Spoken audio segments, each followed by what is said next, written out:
Untuk pembelian pertama Ronaldo tidak hanya mahal, itu juga membuat rekan satu timnya kesal. Setelah kekalahan memalukan 3-0 di kandang rival AC Milan pada Mei 2021, Juventus berada dalam bahaya kehilangan tempat di Liga Champions musim depan. Liga Champions tanpa Ronaldo rasanya tidak mungkin karena dia adalah spesialis Liga Champions.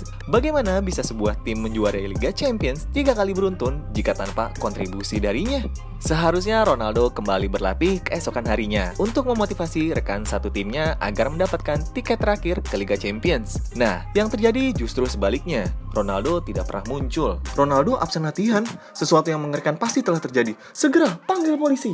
Tapi semuanya tenang dulu. Ronaldo tidak hilang dan tidak kenapa-napa juga. Ketika rekan satu timnya mengetahui di mana dia berada, mereka justru kesal. Ternyata Cristiano Ronaldo diberi izin khusus untuk bolos latihan demi membeli Ferrari senilai 2 juta US dollar atau sekitar 28 miliar rupiah. Ingat, ini adalah hari setelah mereka kalah 3-0 dari rival mereka loh. Tapi ini bukan sembarang Ferrari. Ini adalah Ferrari Monza, mobil terindah dalam 70 tahun terakhir. Mobil yang cantik pantasnya memang dikendarai pria yang tampan. Bagi Ronaldo, yang terpenting mobil favorit sudah di tangan. Liga Champions urusan kesekian. Jadi, setelah menempatkan kebutuhan untuk membeli mobil di atas kebutuhan klubnya, maka situasi rekannya di ruang ganti Juventus pasti tidak akan mudah menerima keputusan Ronaldo. Pembelian kedua, gaji yang besar adalah kata yang melekat dengan Cristiano Ronaldo. Bayarannya sangat tinggi sehingga mungkin tidak perlu bekerja lagi selama sisa hidupnya setelah gantung sepatu. Kembali di awal masa remajanya, Ronaldo bukanlah pria yang luar biasa seperti yang sekarang ini. Dia adalah seorang anak kecil kurus yang mengemis sisa makanan dari seorang pekerja McDonald's hanya untuk bertahan hidup. Jadi, ketika seorang pencari bakat lokal dari kampung halamannya Madeira melihat bakatnya, Ronaldo mengira dia akan mendapatkan terobosan besar dalam hidupnya yang selama ini dia harapkan. Tapi tunggu dulu, semua tidak semudah yang dia pikirkan.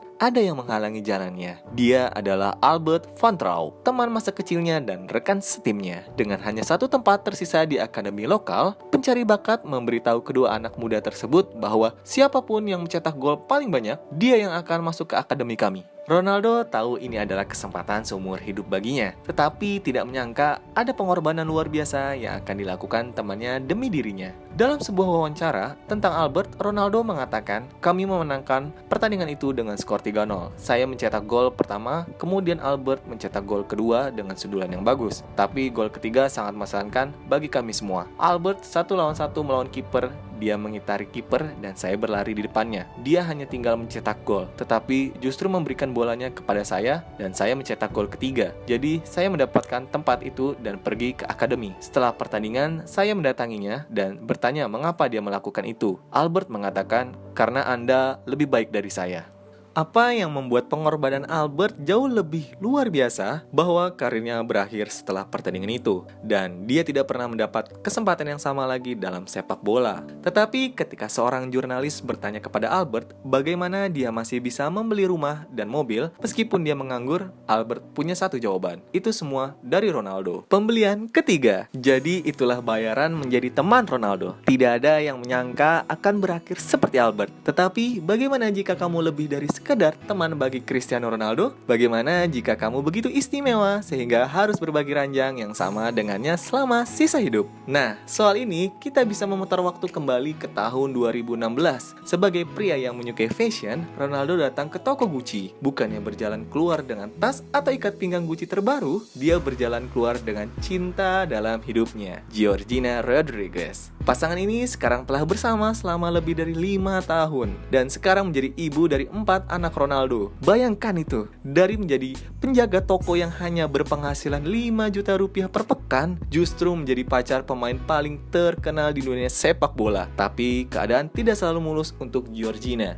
Hubungan mereka mendapat ujian saat Ronaldo dituduh memperkosa seorang model pada tahun 2009.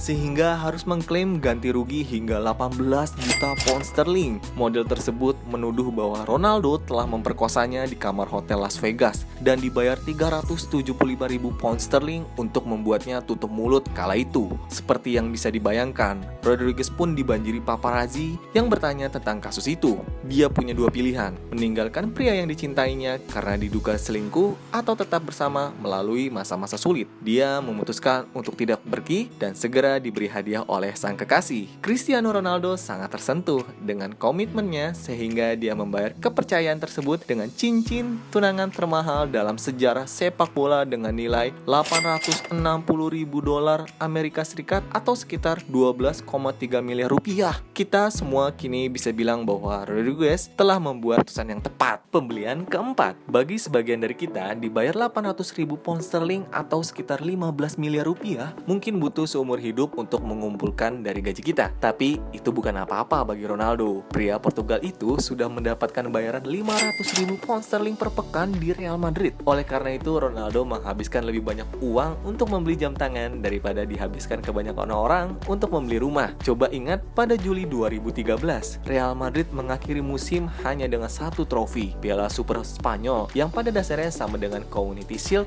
di Liga Inggris. Hanya satu trofi untuk Ronaldo? Itu mungkin cukup bagus untuk dipamerkan ke Harry Kane. Tapi untuk Ronaldo, dia pasti butuh penyemangat setelah musim yang mengecewakan. Mungkin PlayStation baru atau TV 86 inci? Bukan. Itu tidak akan pernah bisa memuaskan Ronaldo. Jadi, apa yang dilakukan sebagai penghiburnya? Dia pergi keluar mendapatkan ini. Jam tangan Jacob & Co. Grand Baguette Diamond terbungkus dengan emas putih 18 karat yang dipoles 360 berlian 13 karat. Jika itu belum cukup memukau, ternyata jam tangan ini hanya dibuat 6 saja di dunia. Dan sekarang salah satunya adalah milik Ronaldo. Mungkin jam itu sekarang disimpan dengan aman di samping 5 piala Ballon d'Or miliknya.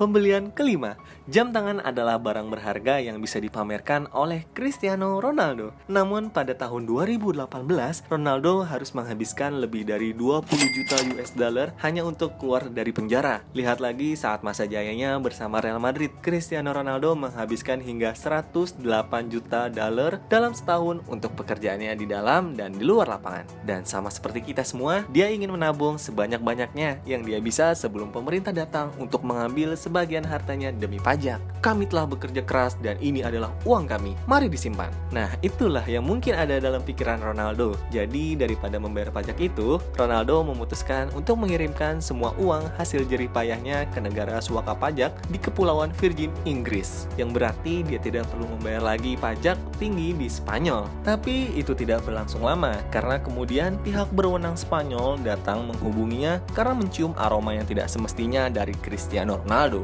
Bagaimana bisa seorang pria berpenghasilan tinggi tapi membayar pajaknya hanya sedikit? Nah, ternyata Ronaldo menghindar membayar pajak sebesar 16,7 dolar antara 2011 hingga 2014. Itu bisa beli banyak lagi jam tangan berlian seperti Ronaldo. Orang biasa akan menghadapi setidaknya 2 tahun penjara untuk pelanggaran semacam itu. Tapi ini adalah Ronaldo. Apakah mereka akan menjebloskan nama terbesar dalam sepak bola di balik jeruji besi? Ternyata tidak. Mereka hanya mendendanya dengan 21,8 juta dolar daripada harus memenjarakannya.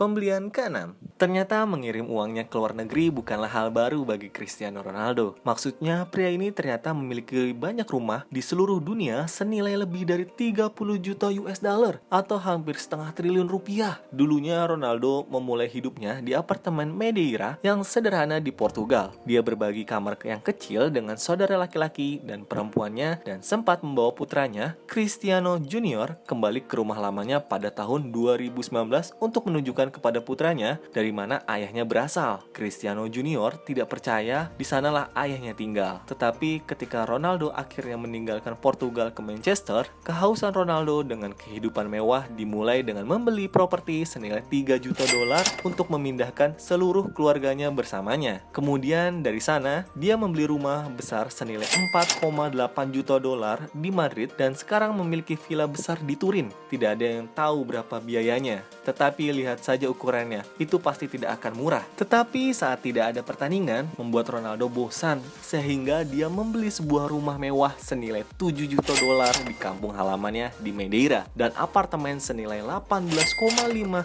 dolar di Trump Tower. Semua itu digunakan hanya saat dia liburan. Jika kita cuma bisa berandai-andai ingin liburan ke suatu tempat, tapi apa yang dilakukan Ronaldo membuat kita terlihat sangat miskin ya. Pembelian ketujuh. Sebanyak apapun uang yang sudah dihabiskan Ronaldo, tidak akan pernah ada yang berharga seperti hidupnya sendiri. Ronaldo nyaris kehilangan nyawanya usai membeli salah satu supercar pertamanya. Setelah memberikan gelar Liga Champion pertama Manchester United dalam satu dekade, Cristiano Ronaldo menghabiskan 200.000 pound sterling untuk membeli Ferrari 599 GTB Fiorano yang baru dengan kecepatan yang tertinggi 330 km per jam dan 0 sampai 100 hanya dalam 3,7 detik. Mobil ini sangat keren, seperti di film James Bond. Itu adalah salah satu supercar pertama yang dimiliki Ronaldo, sehingga dia antusias untuk memamerkannya kepada rekan satu timnya. Tapi dia hanya bisa duduk di mobil itu selama 2 hari sebelum mobilnya pergi untuk selamanya. Dalam perjalanan ke tempat latihan di suatu pagi yang hujan pada bulan Januari 2009, Ronaldo kehilangan kendali mobilnya dan terlibat dalam kecelakaan yang mengerikan di sebuah terowongan di bawah bandara Manchester. Kerusakannya sangat parah sehingga salah satu ban depan terlepas dari mobil dan kemudian ditemukan 180 meter dari lokasi kejadian. Saksi mata juga mengatakan bahwa mobil Ronaldo terhempas dari safety barrier sebelum menabrak tembok dengan keras. Dan dengan tabrakan seperti itu, sulit berharap ada orang yang bisa selamat. Tapi ini adalah Cristiano Ronaldo. Hebatnya, kapten Portugal itu keluar dari kendaraan tanpa satu goresan luka pun dan kemudian menumpang rekan setimnya, Edwin van der Sar, untuk berlatih di hari yang sama. Jadi, aslinya siapa sih Ronaldo itu? Apakah dia superhero di kehidupan nyata? Dengan cerita seperti itu, kisahnya layak dijadikan film. Dan siapa tahu, mungkin Ronaldo bisa menjadi penulis skenarionya sendiri. Ketika ditanya apa yang ingin dia lakukan setelah pensiun, Ronaldo mengatakan ingin mencoba hal lain seperti film. Ya, meskipun kami mungkin tidak mampu membuat Ronaldo untuk menjadi bintang video kami berikutnya, bagaimana jika kalian tetap memberikan like and subscribe ke channel ini? Kami yakin Ronaldo pasti akan setuju ya.